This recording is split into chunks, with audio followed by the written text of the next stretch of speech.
sometimes low moments when you won't want to get out of bed. You just want to stay there.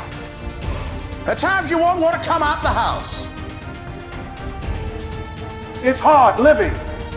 Life is hard. It's hard handling just the tragedies of life. It's hard. When you're working on something and you put everything you have in it, and it doesn't work out, you lose your money and other people's money. It's hard. You will go through things, and while you're going through them, you can't understand why it's happening to you. See, the point is, you don't know how much future you've got. What's gone is gone. There's absolutely nothing you can do about it. Some of you have had divorces. Some of you have probably had bankruptcies. Some of you have had terrible things happen in the past. But what's gone is gone. It's in the past. And to spend your time focusing on the past is to spend the only thing that you've got, and that's what's right here, right now, because the sand never stops running. This is all we've got. And to spend your time now thinking of what happened there is making absolute certain that the future is going to be the same as the past. Now, I don't suppose many of us spend a lot of time thinking about that, but a lot of us spend a lot of time making that error. Now, you can either accept that or you can get to work. That's all it is. You just begin. You do the math. You solve one problem and you solve the next one. Whatever drama you may be dealing with, this is not the end of you. No matter what it is not the end. You can't quit now. And the only way out is through. All you do is you fall down, get back up again, fall down, get back up again, fall down, get back up again. That's how you win. You got to be bold in life, ladies and gentlemen. If you're not bold, if you're not standing up inside yourself, if you're not willing to call into being the highest and the strongest that's within you when you're facing life's challenges, life will trample you. But see, when you discover the truth of this goodness, this power that you have within you, that truth will set you free from ever being a victim in life. That truth will enable you to handle things with a level of equanimity that will surprise you.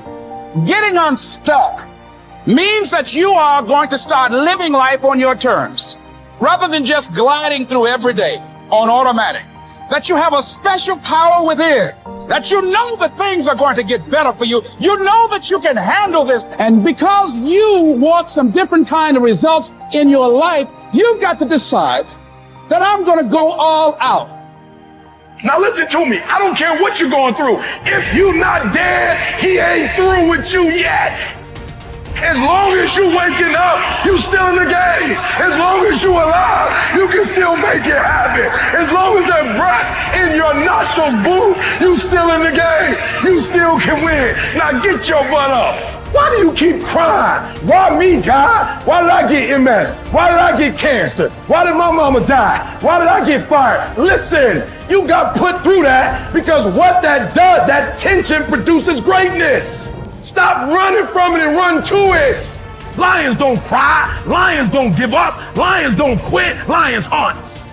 That's what we do for a living. We turn tragedy into triumph.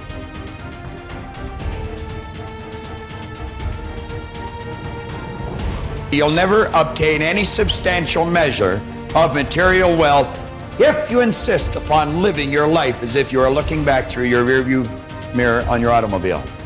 Nevertheless, it seems to be a very common error which many people have turned into a habit. Let the dead bury the dead. Let it go. I don't care how bad it was, let it go. 5 years from now, 10 years from now, when you look back in retrospect at that terrible thing that's happened, you're going to find it was probably one of the best things that ever happened to you. Advancement of all kinds is preceded by a crisis. The greater the crisis, the greater the opportunity for advancement. Or you could put it another way. You could say, out of all confusion comes order, a higher degree of order than that which existed prior to the confusion. Because you see, the confusion was a learning state. Remember, I was pointing out that business is fun. It really is. I see business as a game. It's a game we're playing, and we play to win. And when we're winning, we're having fun. And when we're losing, we're learning. Let's treat both of the experiences exactly the same. They're learning experiences. Now we say, remember the old adage which says, let the dead bury the dead. Stop looking back on your life and worrying about the things which have already occurred and which you can no longer alter. That's like trying to change the time you got out of bed this morning. You're never going to be able to do it. That stands for eternity. You cannot go back and change it, since you cannot let it go. Pursuing that kind of mental activity will never lead to anything worthwhile, any worthwhile accomplishment in your life. You should understand, moreover, that all accomplishments in your life, you should understand, moreover, that all of the great achievers of the past have been visionary figures. They did with their life what, like Scott was saying, he does with his music. He heard it in here. They see their life in here. They're building visions of a great future. We've got a vision of a great company. We've already got a great company. We want a better one. We serve a lot of people. We want to serve more. And as we do, we receive greater rewards. Because we receive greater rewards, we become more comfortable, more creative, and we can provide more service. It's a beautiful cycle that we're in. Looking into the past is a self-doom fulfilling cycle. You just keep getting it worse, worse, worse. We've all done it, so we know what it's like. These visionary figures were men and women who projected into the future, and they did not belabor over things which had already passed. They thought of what could be rather than what already was, and then they moved themselves into action to bring these things into fruition. If there were tips for success, everybody would have been successful. There are no tips for success. Only those who are not so successful, or those who are not successful, think somewhere if you read 10 points in a book, you're going to be successful. We need to understand this. If you want to be successful, don't seek success. What you seek is competence. If you enable yourself, and if you do something well, other people will say you're a success. If you think, I'm a success, it's foolish, isn't it? You're doing something, and you're doing it well. Other people in the town, or in the country, or in the world, people will say, oh, he is doing something really successful. They're looking up to you. That's fine. You look up to yourself. That's madness, okay? You don't seek success. You seek empowerment, you seek competence, you do it the best that you can do. You cannot do as well as somebody, but you can do the best that you can do. So if you do your best, if your best is good enough, the world will recognize. If it is not, you will be happy. So what does success look like? What does it take? Well, you know, I know family and friends who always have their breakfast on time. And after breakfast, of course, they must have coffee. After coffee, of course, they must light up a cigarette and sit there nicely because they're trying to become peaceful. And then they will go to work, come back home exactly on time for lunch, eat lunch, rest for 1 or 2 hours, sleep, then evening have 1 tea, and then smoke, and then again go to work.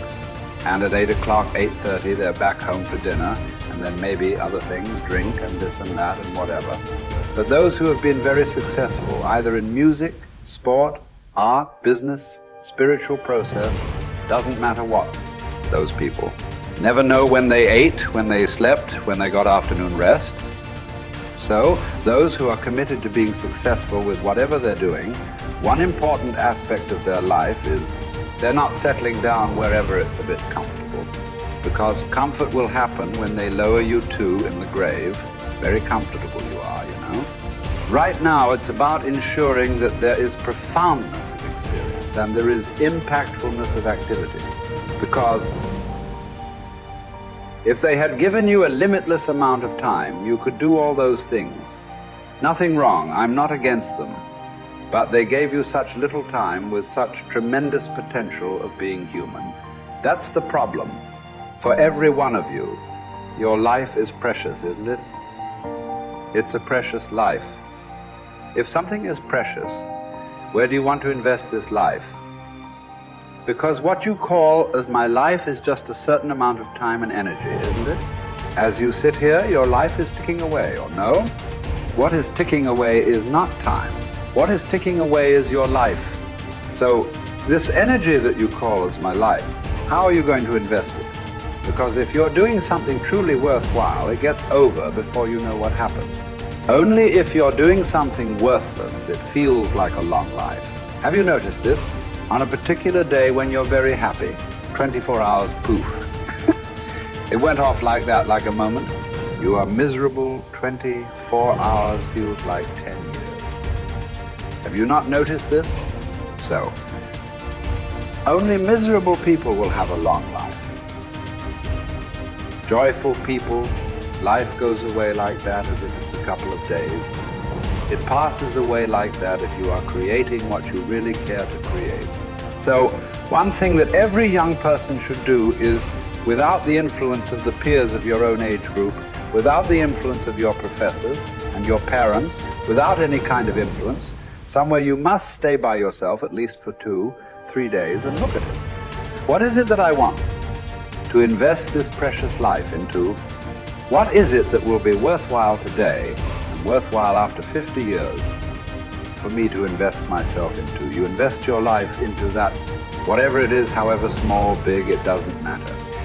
If you see that this is something truly worthwhile and you invest your life in that, this will be a life of fulfillment.